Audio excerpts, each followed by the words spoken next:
Olá pessoal, tudo bem com vocês? Vamos seguir aqui para a nossa quarta aula. Espero que vocês estejam gostando até aqui. E não esquece de deixar lá os comentários de vocês na aula, no grupo e também as dúvidas. A nossa quarta aula, a gente vai tratar sobre a revelação divina de forma progressiva. Como que a revelação de Deus ela caminha nas Escrituras através das alianças feitas na Bíblia Sagrada. Então nós vamos começar falando sobre o progresso histórico e linear das alianças bíblicas, de Adão até o Novo Testamento. Nós veremos que as revelações da parte de Deus, ela caminha no tempo de forma linear e elas ganham uma amplitude maior com cada aliança que Deus faz com uma pessoa específica. E essa aliança, ela trata sempre de um pouco de uns detalhes a mais sobre o que é a revelação divina no decorrer da história até alcançar o seu ápice em Jesus Cristo. Então, a gente vai falar um pouquinho que a história das Escrituras Sagradas não se desenvolve de forma fragmentada ou desconexa. A teologia reconhece a revelação de Deus como um processo pedagógico e progressivo, no qual o Criador se dá a conhecer de maneira gradual e acumulativa ao longo da história humana. Essa progressão se estrutura juridicamente e espiritualmente por meio de alianças ou pactos, culminando e encontrando seu cumprimento definitivo na pessoa e na obra de Jesus Cristo. Então nós temos uma revelação de Deus geral, né, que é a vontade de Deus para o ser humano, e essa revelação vai se dando de forma progressiva até alcançar o seu ápice em Jesus. Então nós temos na linha do tempo da revelação divina, nós temos em Adão, nós temos a criação, nós temos em Noé a preservação, em Abraão nós temos a promessa, em Moisés nós temos a lei, em Davi nós temos a realeza e em Jesus nós temos uma nova e perfeita aliança, que é o cumprimento máximo da vontade de Deus para o homem ou para a criação, portanto, a revelação de Deus no seu nível mais perfeito.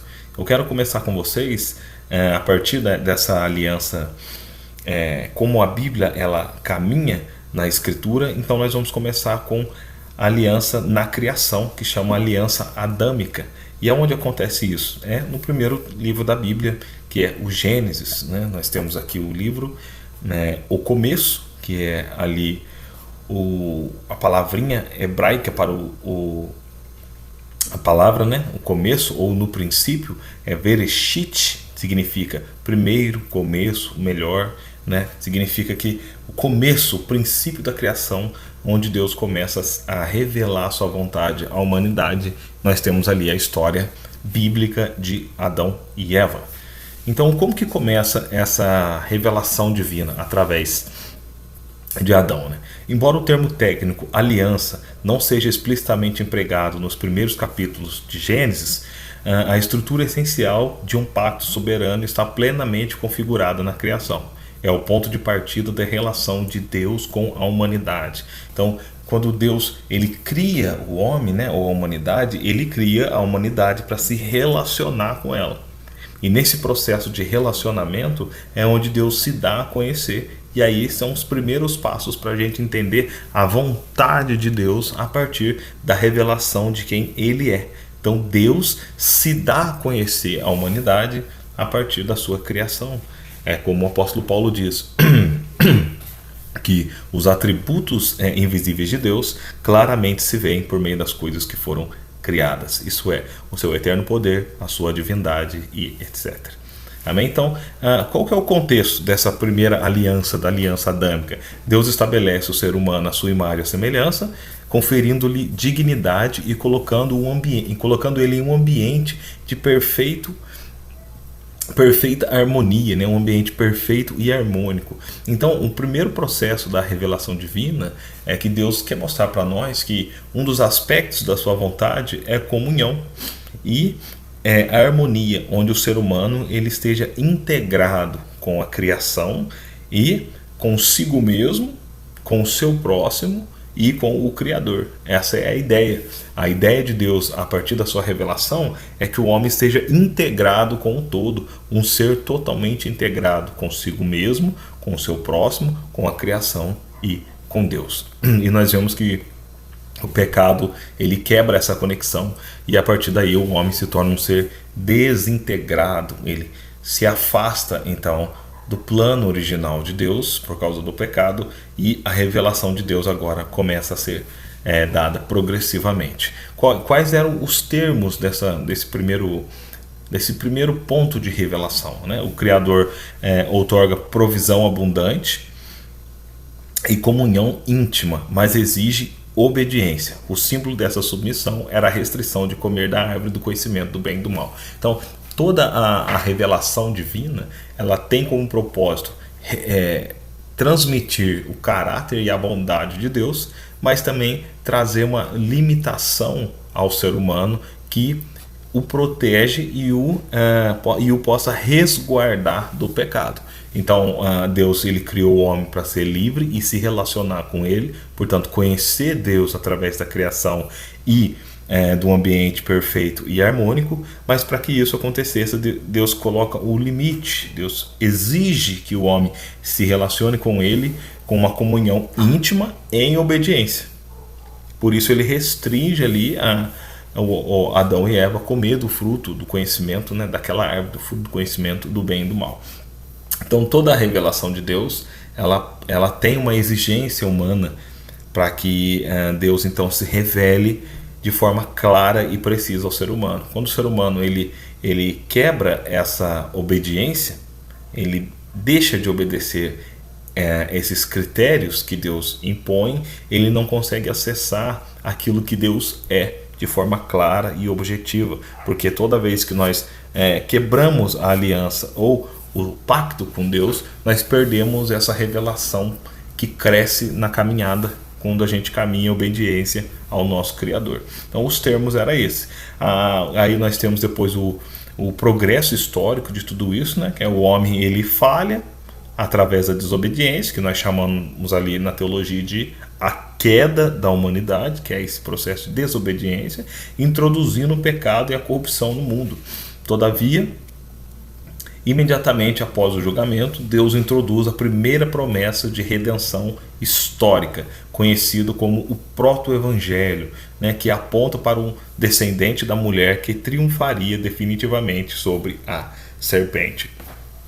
Então nós temos o primeiro ponto dessa revelação divina é chamado de proto-evangelho. O que significa isso? Já é um anúncio de um Salvador. O anúncio daquele que resolveria o problema da queda humana. E isso faz parte da grande revelação divina. Isso já faz parte, isso já é um apontamento para o Messias, o Cristo, aquele que, enfim, daria cabo do pecado. Então esse é o proto-evangelho, esse anúncio que da mulher nasceria aquele que esmagaria a cabeça da serpente. Nós podemos ver essas referências bíblicas em Gênesis no capítulo 1, a partir do versículo 26. Se você der uma olhadinha comigo, você vai ver assim Deus falando. Então Deus diz: façamos o homem à nossa imagem, conforme a nossa semelhança, e que ele tenha domínio sobre os peixes do mar, sobre as aves do céu, sobre os animais domésticos, sobre toda a terra e sobre todos os répteis que rastejam sobre ela. E Deus criou o homem à sua imagem. A imagem de Deus o criou, homem ou mulher os criou. E Deus os abençoou e lhe disse: sejam fecundos, multipliquem-se, enchem a terra e a sujeitem. Dominem sobre os peixes do mar, sobre as aves do céu e sobre todos os seres que rastejam pela terra. E disse Deus: eis que lhe dou todas as ervas que dão semente, que estão sobre a face de toda a terra, e todas as árvores em que há fruto que se dê semente. Isso vos servirá de alimento. E Deus disse: a toda criatura da terra, a toda ave do céu e a todo réptil da terra, que há fôlego de vida, toda erva verde será para alimento. E assim Deus o fez. Então, nós vemos nessa primeira parte como que Deus ele dá essa liberdade para o ser humano. Faz parte da aliança de Deus e da revelação divina. Depois nós vemos no capítulo 2, que é a partir do versículo 15, nós vemos então o que acontece com o ser humano, né? E o Senhor tomou o homem e o colocou no jardim do Éden para cultivá-lo. Aqui é quando Deus ele estabelece o ser humano nesse ambiente harmônico, né, nesse ambiente de harmonia, para que Deus pudesse se relacionar com ele. Aí vem o verso 16: o Senhor Deus ordenou ao homem, dizendo: de toda árvore do jardim comerás livremente, mas da árvore do conhecimento do bem e do mal não comerás, porque no dia em que dela comerdes, certamente morrerás. Aqui nós vemos a exigência do pacto, né? O processo da revelação divina, ela parte da exigência do Criador para nos proteger e nos guardar do pecado que nos afasta dessa revelação de Deus. E por fim nós temos aqui em Gênesis 3, no seu versículo 15, nós temos Deus falando: porém inimizade entre ti, e é no caso a serpente, e a mulher, entre a tua descendência e a dela, e o descendente te ferirá a cabeça, e tu lhe ferirás o calcanhar. Essa é a promessa do Redentor. Esse é o proto-evangelho, é o Salvador que viria para poder libertar o mundo do pecado que entrou pela desobediência do ser humano. Nós temos uma referência aqui também em Oséias, no capítulo 6 de Oséias, que vale a pena a gente dar uma olhadinha. Oséias capítulo 6, no seu versículo 7, olha que interessante: mas eles romperam o pacto como Adão, agiram de maneira traiçoeira contra mim. Isso é um texto mostrando o que aconteceu com Israel. Deus falando: aconteceu a mesma coisa com Adão. Ou seja, nós entendemos aqui que foi o rompimento de um pacto, e quando rompe-se um pacto, você perde a conexão com o Criador, então você perde a revelação progressiva de Deus, né? Existe um atraso no nosso relacionamento com Deus toda vez que nós quebramos o pacto. Então aquele que fará um novo pacto, uma nova aliança, já ali predito no proto-evangelho, é a pessoa de Jesus Cristo, do Messias, né? O Salvador. Nós temos a esperança na bendita pessoa do nosso Senhor Jesus Cristo. Amém? E o que segue depois disso? A revelação, como ela é progressiva, ela caminha agora para que a gente possa entender como essa revelação caminha. Nós temos a criação em Deus, agora nós temos a preservação, o cuidado de Deus revelado através da aliança com Noé, ou aliança noética. Nós temos a primeira aliança, a aliança adâmica, agora nós temos a aliança noética. Se na primeira Deus revela através da criação, agora essa revelação ela ganha um pouco mais de amplitude, ela vai ganhando mais forma, e nós veremos agora o que Deus, não só ele é o Criador, mas ele é aquele também que preserva a criação, que cuida da criação e de todas as coisas. E o que é? Então nós vemos que após as consequências trágicas da queda, que é a degradação humana, o aumento desenfreado do pecado, se você depois chegar no Gênesis 6, você vai perceber que a humanidade está ali bem degradada e corrompida, porque são os efeitos do afastamento da aliança. Então nós chegamos ali na queda, né? A maldade humana se expande a tal ponto que Deus executa o julgamento cósmico por meio do dilúvio. A aliança com Noé surge como um pacto de estabilização e preservação universal. Então é o Deus Criador que agora ele expande a sua revelação, mostrando que ele não só cria, mas como ele é um Deus presente na sua criação, que atua agora preservando a sua palavra, para que tudo o que ele disse e prometeu lá no proto-evangelho se cumpra. Que Deus agora ele tem uma promessa, que é esmagar a cabeça da serpente através do filho da mulher, né? Que nós vemos lá no Gênesis 3. Então qual é o contexto? Né? É um cenário terrestre pós-diluviano, reiniciado a partir de uma única família remanescente. Então você já deve ter ouvido falar da história de Noé. E o que é Noé? É Deus recomeçando agora a história da humanidade a partir de uma família. Então Deus, na sua primeira revelação, né, de forma mais pedagógica, ele também tem uma família em início. Nós vemos na segunda parte, agora com Noé, a preservação de uma família, e nós vemos o caráter divino que se revela através da família. Então Deus ele tem, no processo da revelação divina progressiva, também se dá a conhecer por meio da família. E esse é um ponto central das Escrituras, né? Com a família original, ela ela é tão querida por Deus e ela faz parte desse cuidado que Deus tem ao se revelar à humanidade. Então, qual eram os termos dessa aliança? Né? Era uma aliança incondicional de graça comum, ou seja, ela parte única e exclusivamente de Deus. É o Deus já, mais uma vez, dando ali indícios do Evangelho, né? Expandindo um pouco mais desse proto-evangelho, demonstrando a sua graça vencendo sobre o pecado. Então o que é? Deus empenha sua palavra de que nunca mais destruirá a biosfera terrestre por águas. Ele garante a regularidade das estações do ano e a manutenção da vida biológica para que a história humana possa seguir seu curso ordenado rumo à redenção. E qual é o sinal? É o arco celeste, ou o arco-íris, visível nas nuvens como um lembrete do compromisso divino. Então nós vemos como que a revelação de Deus se expande, mas agora é mostrado através desse arco celeste, né?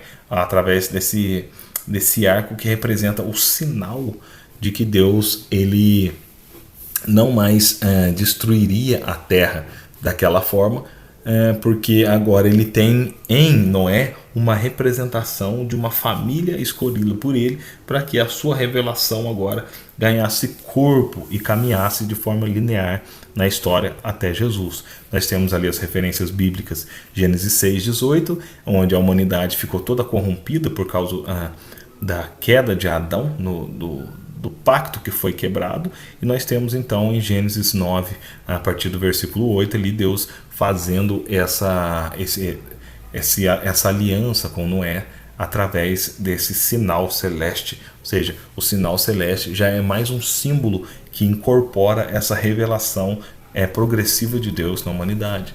Então nós temos que nos atentar a isso e perceber como que através das alianças nós vemos o processo de revelação divina na história. Então nós temos a aliança adâmica, a aliança noética, que é a preservação, e agora nós temos a aliança com Abraão, ou aliança abraâmica. E o que é essa aliança abraâmica? Nesse estágio, o método da revelação divina afunila o seu escopo. Então, como Deus ele tratava com a humanidade de forma ampla, representando Adão e Eva, e depois na família de Noé, não tinha um povo ainda específico, uma genealogia específica. Agora Deus ele vai afunilar a sua revelação a um homem específico, para que a partir daquele homem ele desse origem e estruturasse uma família, e através dessa família um povo que viria a se tornar uma nação. Nós vemos então o quão a revelação de Deus se expande agora em Abraão e ganha contornos mais particulares referente a Abraão. Então nós vemos que Deus afunila, e em vez de tratar com a humanidade de forma global, Deus elege um indivíduo e sua posteridade para atuar como canal histórico da salvação. Então agora nós vemos essa aliança ganhando corpo, né, e essa revelação se expandindo através da vida de Abraão. O contexto é um mundo disperso, pós-diluviano, porque a humanidade ela só terá solução com a vinda do Messias. Então Deus ele vai intervindo, guardando e protegendo o homem através dos pactos e das alianças que foram feitas, mas a humanidade ela segue no caminho de pecado sem salvação.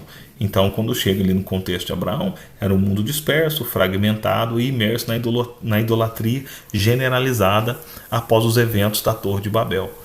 Deus convoca Abraão a abandonar a sua terra natal. Então nós vemos que quando chega ali em Nimrod, na Torre de Babel, Gênesis capítulo 10 e 11, nós vemos que mais uma vez a humanidade ela se afasta do Criador e tenta criar para si os meios de sobrevivência, os meios de encarar o Criador. Algo como alguém que não precisa de Deus para sobreviver. A humanidade agora começa um processo de afronta a Deus. E isso nós podemos estudar em outras aulas. É a criação do espírito babilônico, né? É o germe da semente que nasceu no Éden. Nós vemos um caminho da revelação divina através de Adão, e nós vemos um caminho do plano maligno da serpente através da serpente no Gênesis, que vai chegar no Apocalipse como duas grandes cidades ou dois grandes caminhos, duas grandes mulheres que representam ali o plano de Deus e o outro o plano do maligno. Então nós conseguimos enxergar o plano de Deus em andamento, mas nós também conseguimos discernir a estratégia do maligno para tentar impedir que esse plano se cumpra até na morte de Jesus Cristo. Então Deus, ele chama Abraão. O que ele faz agora? Ele retira Abraão de um sistema de idolatria, né, de um contexto de idolatria, de corrupção moral e espiritual. Agora ele preserva a Abraão, e depois se tornaria Abraão, mostrando que na aliança divina agora tem esse aspecto da preservação, né? Onde Deus tem um chamamento particular e agora ele vai cuidar dessa genealogia, ele vai cuidar desse tronco, dessa raiz, até chegar em Cristo, que é aquele que vai cumprir de uma vez por todas a vontade de Deus. E quais eram os termos dessa aliança? Você vê que tem o contexto, nós temos os termos, nós temos o progresso histórico e sempre um sinal que evidencia esse pacto.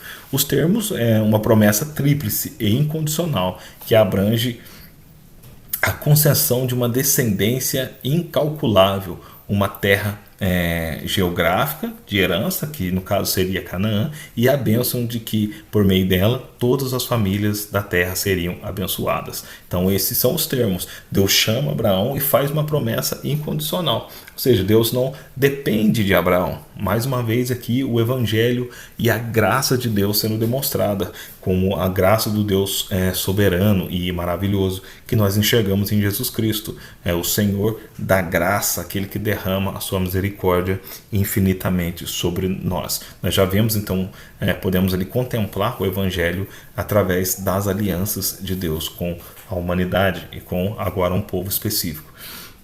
Então, qual era o contexto, né? O contexto é ali uma terra de idolatria, Deus chama Abraão, e os termos é que Deus agora abençoaria Abraão tanto com uma genealogia numerosa, como com uma terra geográfica, né?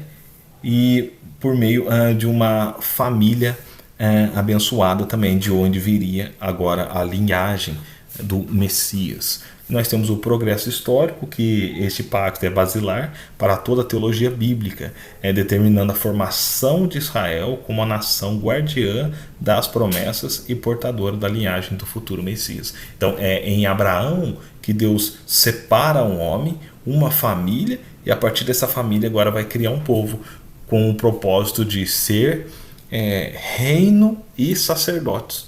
Um reino de sacerdotes no mundo, onde pudesse preparar o caminho para a chegada do Messias. Nós temos ali o sinal, que é o rito da circuncisão, ou seja, a partir desse sinal da circuncisão, onde Abraão tinha que arrancar a pele ali do prepúcio, era o que representava essa circuncisão, era que o homem não poderia mais depositar a sua força na sua carne. Então a ideia da circuncisão era tirar a carne e jogar fora. Por isso arrancava um pedacinho de carne do corpo e jogava fora.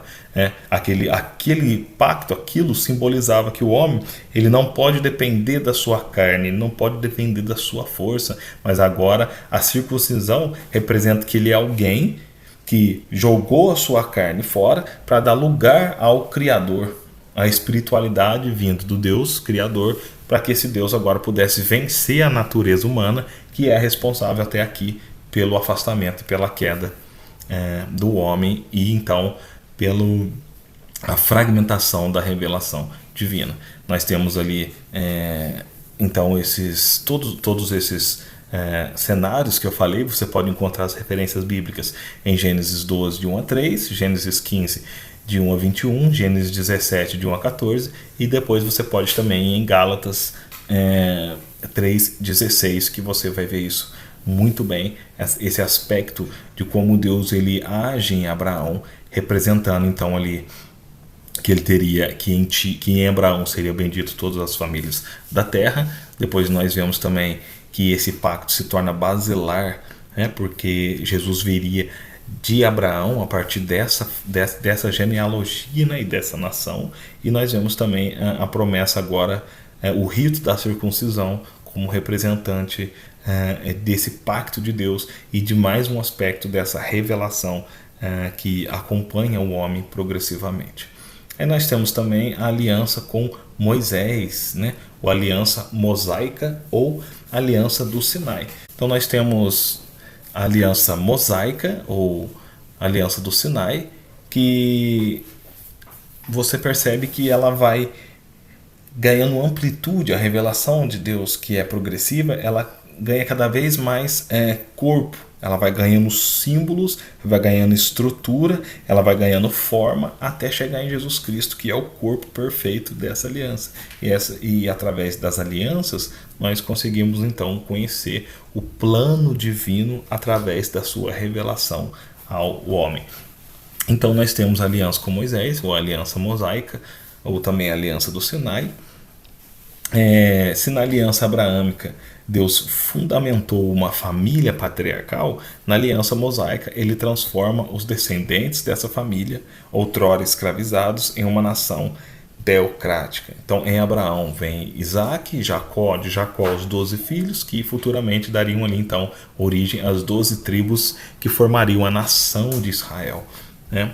Tendo seu início ali uma saída do Egito e também com a conquista da terra, né, junto com Josué, e nós veremos isso mais adiante em outros textos bíblicos. Então, primeiro Deus separa então uma família em Abraão, e depois esse povo, depois de Abraão, eles são levados cativos, levados para o Egito através de José, naquela promessa, e lá eles experimentam o cuidado de Deus, mas depois tem uma reviravolta no Egito, troca-se o faraó, troca o sistema faraônico do Egito, que então o povo que tinha sido levado ali por José e estava sendo abençoado naquele lugar, protegido, guardado, agora eles se tornam escravos naquela terra e naquele contexto. E o contexto o povo de Israel foi resgatado da escravidão egípcia com prodígios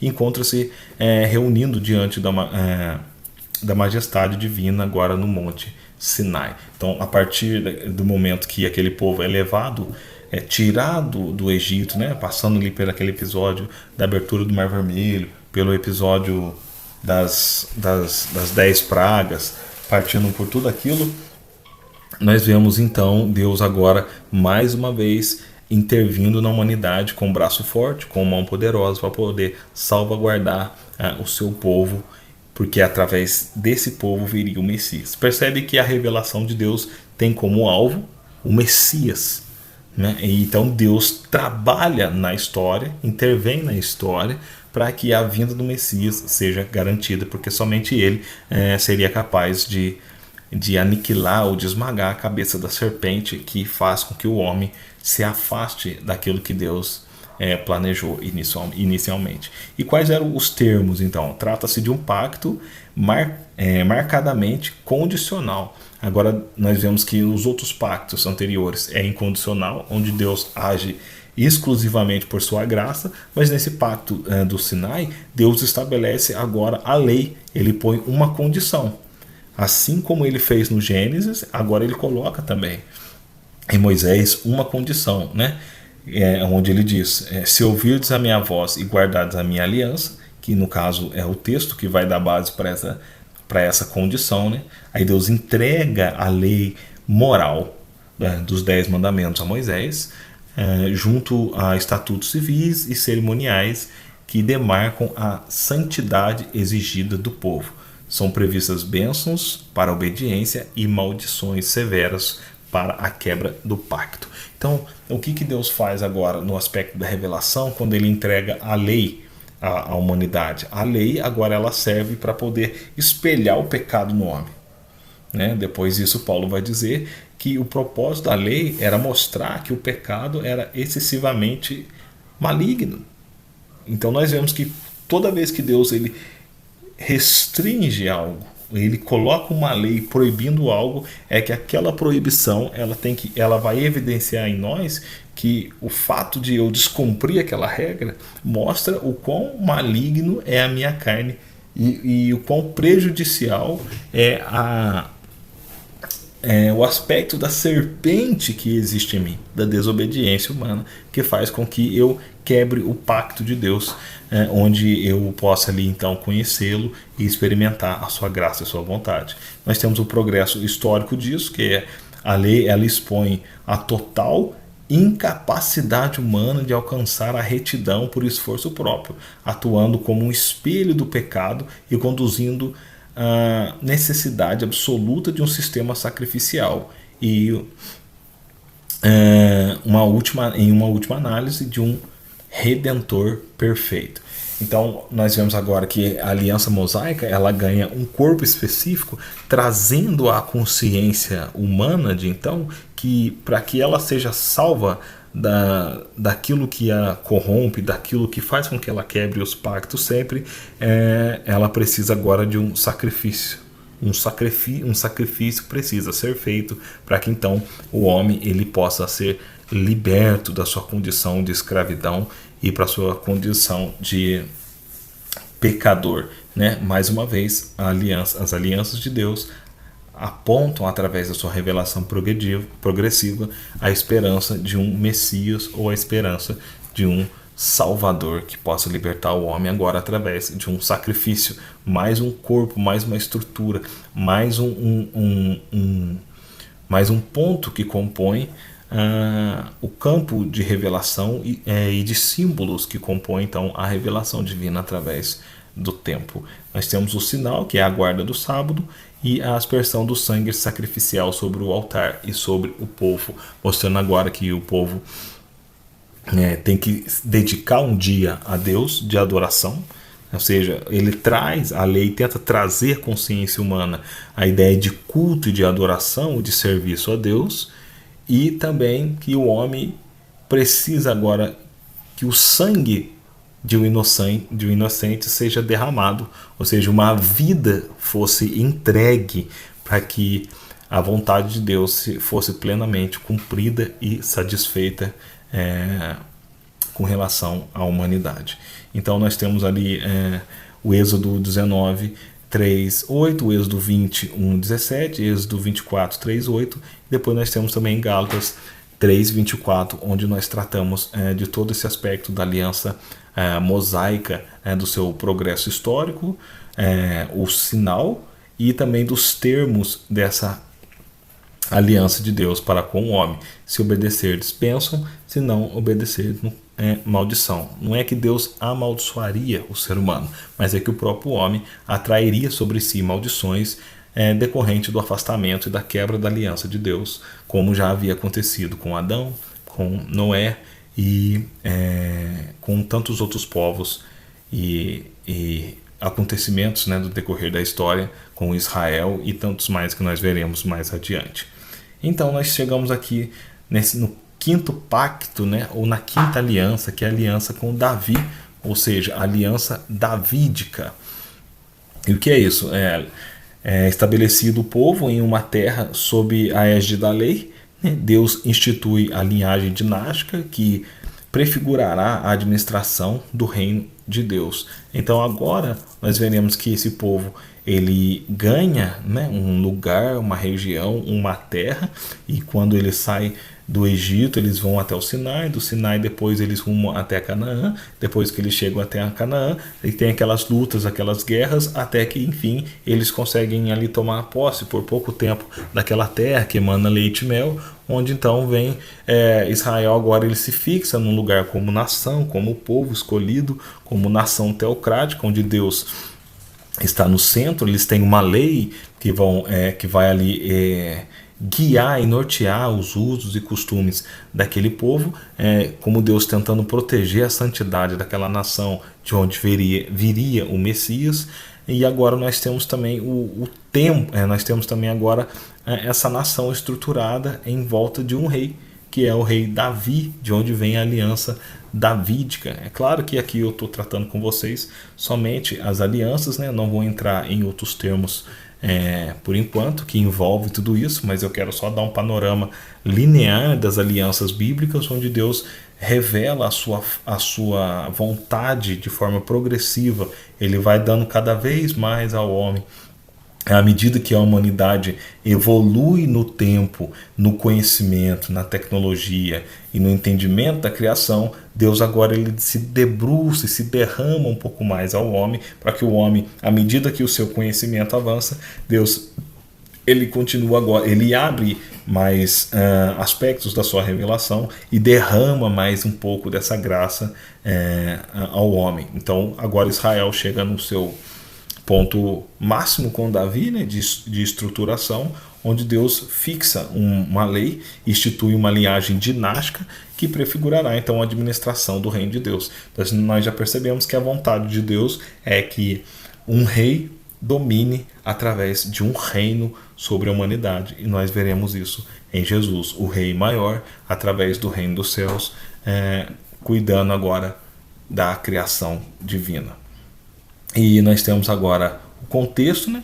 É o reino de Israel, encontra-se consolidado e unificado sobre a liderança do rei Davi, que manifesta o desejo sincero de construir um templo permanente para a Arca da Aliança. Então o contexto agora é Israel já está consolidado, unificado, né? Tem um rei, tem uma liderança e agora deseja construir um templo, um lugar onde as pessoas possam se unir e se adorar a Deus, que adorarem a Deus, que também faz parte da revelação divina. Nós temos agora o progresso histórico, os termos dessa aliança, né? Que é Deus ele declina a construção imediata do templo físico por Davi e promete que ele próprio edificará uma casa, uma dinastia monárquica, ou seja, eterna para Davi. Deus, ele mesmo construiria uma morada eterna, né? Que aquele templo seria só um símbolo, mas que a revelação maior de Deus é que ele, o próprio Deus, construiria uma casa, um templo, né? O trono e a soberania do seu reino seriam perpetuados para sempre através de um descendente de Davi, de um descendente linear, né? Alguém que viria através de Davi para se assentar no trono de forma eterna. Nós temos ali o progresso histórico, né? Que é a esperança escatológica de Israel, ela converge a partir de então na figura do filho de Davi, o Messias, o rei profetizado, que traria restauração, justiça e paz definitivas. Então nós estamos aproximando cada vez mais desse Messias. Você percebe que as alianças elas vão caminhando a passos e mostrando ali que o ponto final é o Messias. Portanto, a vontade de Deus e a revelação divina tem como alvo final Jesus, que é aquele que vai trazer a vontade eterna de Deus. É o Rei eterno, né, aquele que trará o reino de justiça, de paz, de equidade, e que esse reino durará para sempre. Você pode encontrar essas passagens em 2 Samuel 7, 8 e 16, Salmo 89, de 3 a 4 e Isaías 9, de 6 a 7. Então, nós chegamos por fim na nova aliança, ou no Novo Testamento, no novo pacto, que então era a esperança tão aguardada da vinda de um Messias, na vinda de um Salvador, que foi ali prefigurado em Adão, foi prefigurado em Noé, em Abraão, em Moisés, em Davi, né, e em tantos outros personagens das Escrituras, mostrando que Deus ele cuida do seu povo e ele ama a sua criação e deseja se relacionar com o homem, e deseja tanto se revelar ao homem que agora ele mesmo vem ao socorro da humanidade em forma humana, através do seu Filho Jesus, estabelecer uma nova e eterna aliança. Nós temos aqui então a nova aliança, o Novo Testamento, né? Que é o cume e o desafio linear de todas as alianças antecedentes.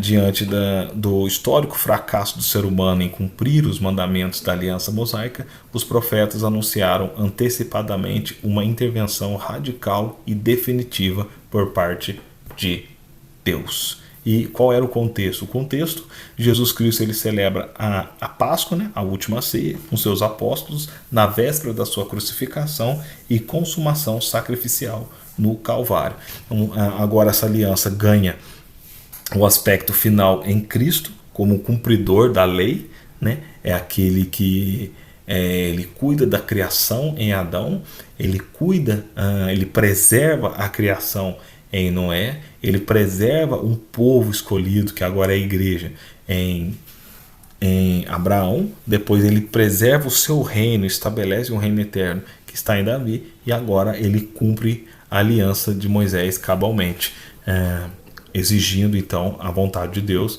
e derramando a sua vida, o seu sangue para salvar toda a humanidade. Então quando Jesus faz isso, o contexto é a Páscoa, representado pelo aquele sacrifício mostrado já lá na lei mosaica, e onde a ira de Deus precisava ser apaziguada através do sangue ou da vida de alguém que fosse doada, para que então a culpa recaísse sobre um ser que tivesse a capacidade de cumprir a exigência de Deus e então esmagar a cabeça da serpente. E nós temos os termos, é um pacto superior, fundamentado não em tábuas de pedra, mas na interiorização da lei gravada diretamente no coração humano por meio da habitação do Espírito Santo. Concebe o perdão cabal e definitivo dos pecados e estende o acesso à salvação, tanto a judeus quanto a gentios, unificando-os em um só corpo espiritual, que é a igreja. Nós temos o progresso histórico, Jesus recapitula e cumpre perfeitamente cada aliança. Ele é a descendência que esmaga a serpente de Adão, ele preserva e sustenta a criação, e Noé, ele constitui a verdadeira semente e bênção internacional, no caso que envolve todas as famílias em Abraão. Ele obedece perfeitamente e encerra as exigências rituais da lei em Moisés e assume o trono eterno do rei messiânico em Davi.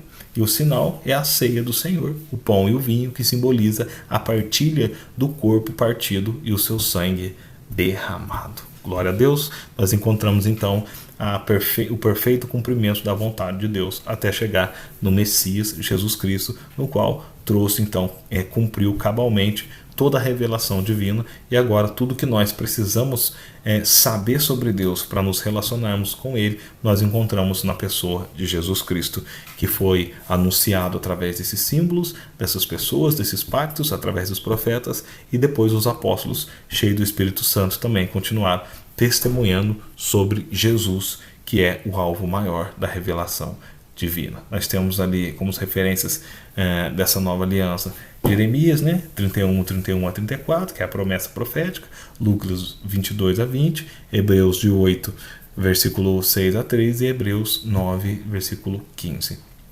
Então nós temos aqui uma síntese teológica, para que você um resumo dessa aula de hoje, que é a estrutura das alianças bíblicas revela um design soberano que avança linearmente através da história.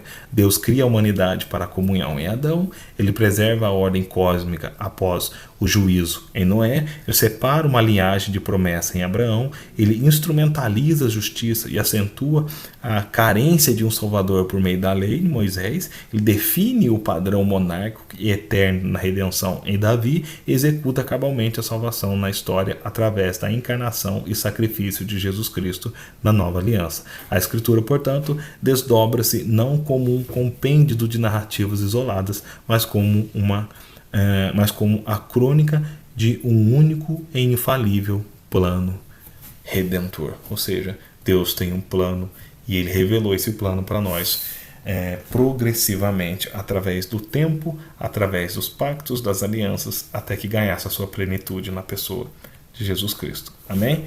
Que Deus abençoe você, espero que você tenha gostado e aprendido um pouco mais sobre a revelação divina através dessa aula, e que você possa ser edificado cada dia mais através desse curso. Amém? Deixe seus comentários e até a próxima aula. Tchau, Deus abençoe.